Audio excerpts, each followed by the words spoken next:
Здравейте хора, аз съм Тони Дървоклив и в този клип ще говорим за нещата, които са насилие в живота и нещата, които са трагедия.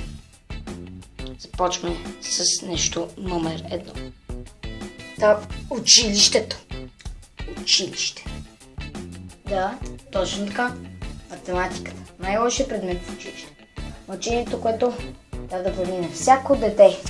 Всяко дете, което е детствено. Всяко дете.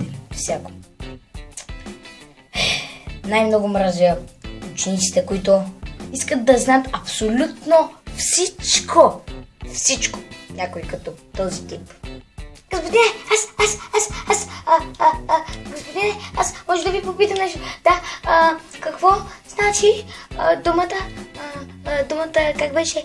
Чакайте се сетя. Това е момента, в който запетстват.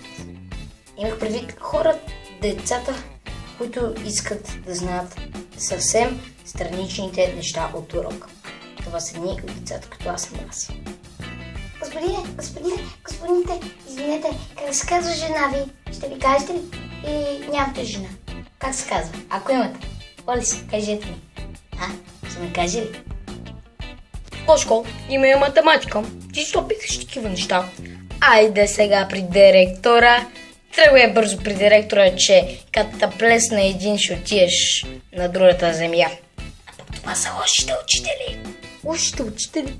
Само ако изпуснеш една химикалка в час, се чуе малък звук, избухват. Изпусна си молива! Айде сега забележка, че изпускаш моливи в час. Малък негодник, дулен. Добре, да може би и малко преувеличал. Всъщност не преувеличал. Има и такива случаи. Предполагам. Да, има. Сигурен съм. И друг сорт ученици, например, някои като готините ученици, които могат абсолютно всичко да правят, но не и да учат. Например, този. Маце, виж ми мускулите. Да, наслаждавай се, защото няма да е много дълго.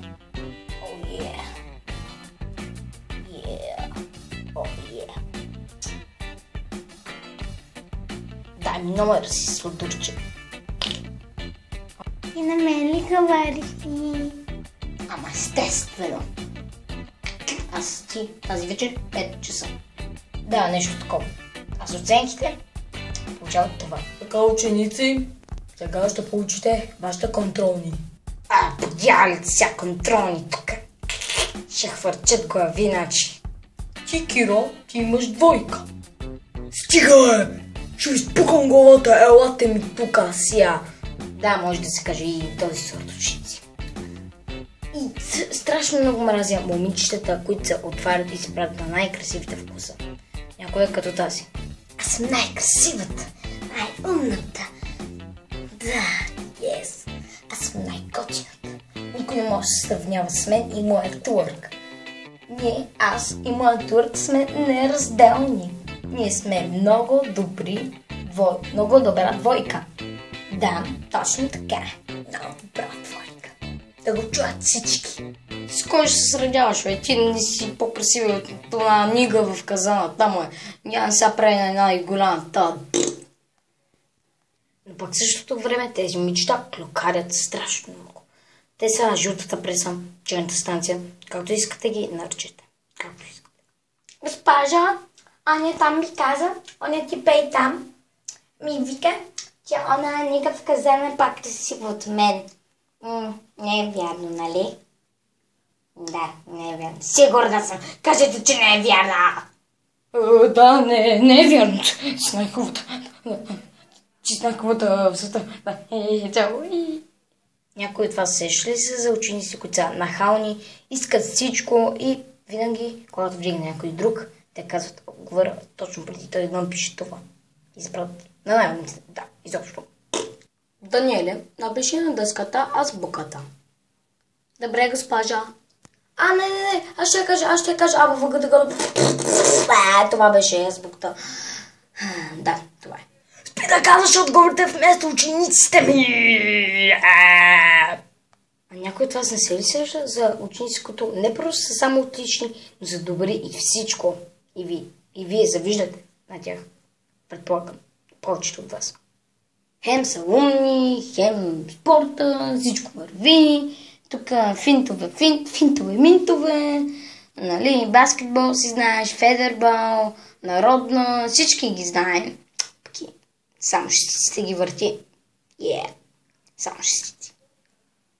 Такива хора като него, като този човек, че са много успешни в живота. О да! Гошко, браво за отговора. Шестица? Естествено, само шестици. Само напред. Благодаря, господине. Също така, друг сорт ученици са учениците, които просто са аутсайдери и ги е срам да говорят с хората. Дори когато ги вдигнат, става това. Стойчо, колко е 2 плюс 2? Казвай веднага. Моля, бързо, че ще свърши. Отговора е 2 плюс 2 плюс 2 е равно на 2 плюс 2 е равно на 4. Това ще е всичко за този клип. Не се сещам за повече сортове ученици. Дайте лайк, ако ви е харесал, сабскрайб ако може. И да, сте си мислили, че клип. Чао, приятели, ахой!